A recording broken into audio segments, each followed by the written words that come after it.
নমস্কার, আমি রাজবল হাট থেকে ট্রেকার ধরে চলেছি আটপুরের পথে।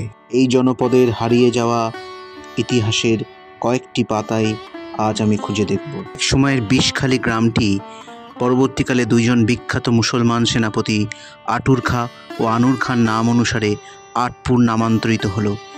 যদিও আরেকটি মত অনুসারে ভুরসুটের রাজা চতুরাননের 8 জন সেনাপতি এখানে বাস করতেন, সেই নাম অনুসারেই এর নাম আটপুর।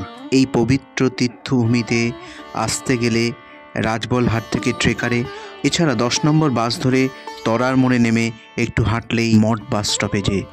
ডান দিকের এই মন্দিরটি গঙ্গাধর শিব মন্দির। শিব এখানে নিত্য পূজিত হন।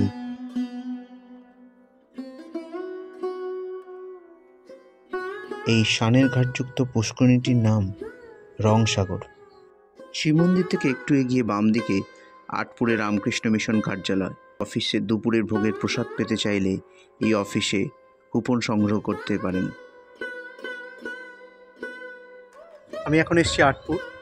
ভক্তদের প্রসাদ নেবার ঘর।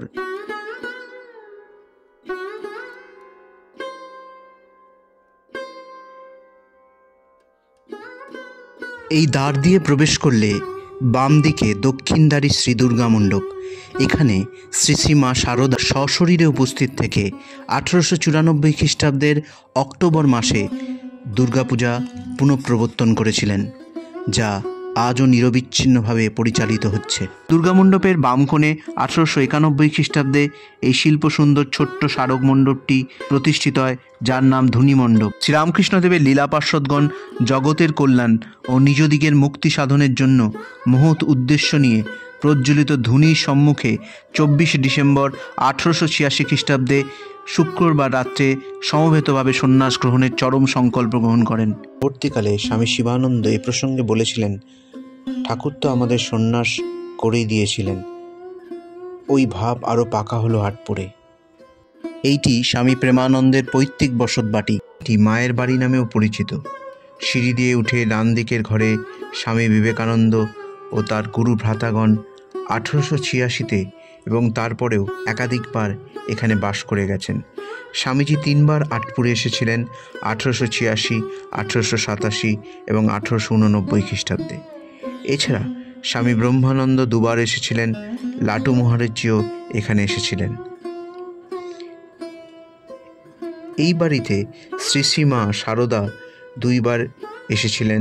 প্রথমবার এসেছিলেন 1889 খ্রিস্টাব্দে, 1 সপ্তাহ ছিলেন। দ্বিতীয়বার দুর্গা উৎসবে সময় এখানে এসেছিলেন।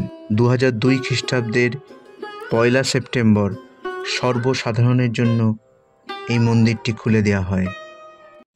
আজ আমি যে স্থানে উপস্থিত হয়েছি সেই সকল স্থানে একদিন জগৎমাতা স্বয়ং এবং তার শ্রেষ্ঠ সন্তানগণ বিহার করেছিলেন। কত লীলাই এই সকল স্থানে অনুষ্ঠিত হয়েছিল, ভাবলে শরীরে শিহরণ জাগে। ভাগ্যবান ঘোষ বংশ, যে বংশে প্রেমাবতার প্রেমানন্দ জন্মগ্রহণ করেছিলেন।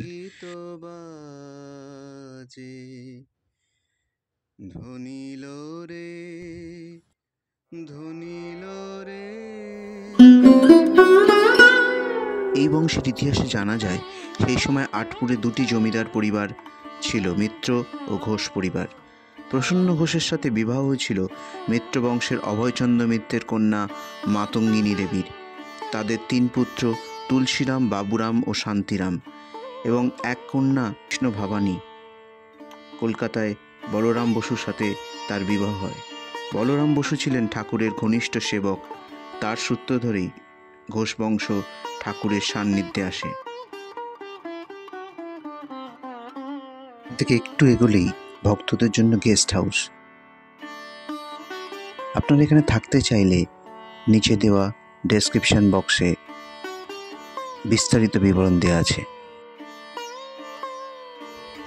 সিংহদ্বার দিয়ে প্রবেশ করলে সামনেই রাসমঞ্চ, আর দূরে শান্ত সুনিবিড় পল্লীর মধ্যে মনোরম গ্রাম্য পরিবেশে আটপুরের মিত্র বংশের শ্রেষ্ঠ কীর্তি। তার আগে সামনেই এগিয়ে গঙ্গাধর শিব মন্দির। 1751 খ্রিস্টাব্দে এটি নির্মিত। পশ্চিমদ্বারী আটচালা মন্দিরের ফুলকারি নকশা ও অলঙ্করণ রীতি।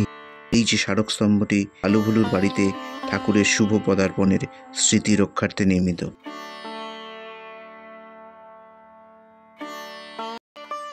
প্রাচীন বকুল বৃক্ষের নিকট ফটকের ভিতর আটপুর মিত্রবংশীয়দিগের শিল্পকীর্তির মধ্যে সবচেয়ে উল্লেখযোগ্য হল এই রাধা গোবিন্দজিউর মন্দির। হুগলি জেলার ইটের কারুকার্য খচিত টেরাকোটার প্রাচীন মন্দিরগুলির মধ্যে এটি বৃহত্তম। 1708 শকাব্দে ইংরেজির 1786 খ্রিস্টাব্দে কৃষ্ণরাম মিত্র এই মন্দির প্রতিষ্ঠা করেন।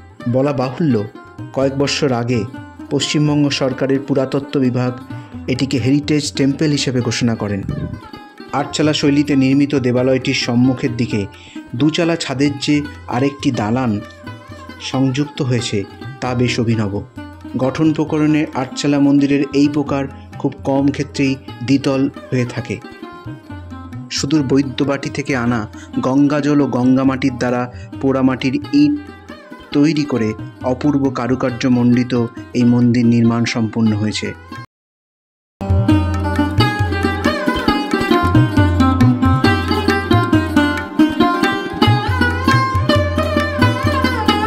মূল মন্দিরের ভিতর ধাতু নির্মিত সুদৃশ্য সিংহাসনোপরি শ্রীমতী রাধারানী ও বংশীধারী শ্রীকৃষ্ণের নয়নাভিরাম যুগলমূর্তি প্রতিষ্ঠিত। প্রথম দালানের ভিতরের দেওয়ালের টেরাকোটা পদ্মগুলি লক্ষণীয়। সংখ্যায় অজস্র হলেও তাদের প্রত্যেকটির গঠন বিভিন্ন। দুটি দালানের ছাদে যে ফ্রেস্কো অলঙ্করণ রয়েছে তাও বেশ অভিনব।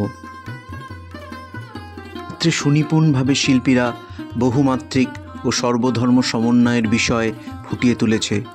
কৃষ্ণের বাল্য ও গোষ্ঠীলীলা, দেবী দুর্গাসহ জয়া বিজয়া, লঙ্কা যুদ্ধ, কুরুক্ষেত্রের যুদ্ধ, পলাশির যুদ্ধ সহ রণরঙ্গিনী কালী মূর্তি ছবি ধরা পড়েছে। এই ত্রিখিলানযুক্ত মন্দিরটি রামেশ্বর শিব মন্দির। দোলমঞ্চটি, এই যে সাধারণ ফুলকারি নকশা সংযুক্ত মন্দিরটি হল বানেশ্বর শিব মন্দির। বাম দিকে গেলেই ফুলেশ্বর শিব মন্দির ও ডান দিকে জলেশ্বর শিব মন্দির।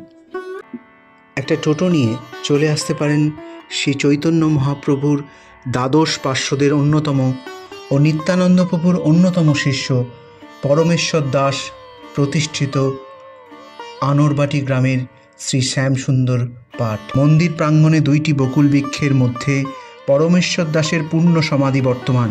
পূর্বের দিকে এই গাছটি সিদ্ধ বকুল বলে পরিচিত, প্রায় 450 শতাধিক বৎসর প্রাচীন। এই মন্দিরের সিংহাসনে 3টি বিগ্রহ আছে, গোপীনাথ, দক্ষিণে বলরাম ও বামে রাধারানী। আজকের মতো বিদায়। ভালো লাগলে লাইক, শেয়ার অ্যান্ড সাবস্ক্রাইব করবেন।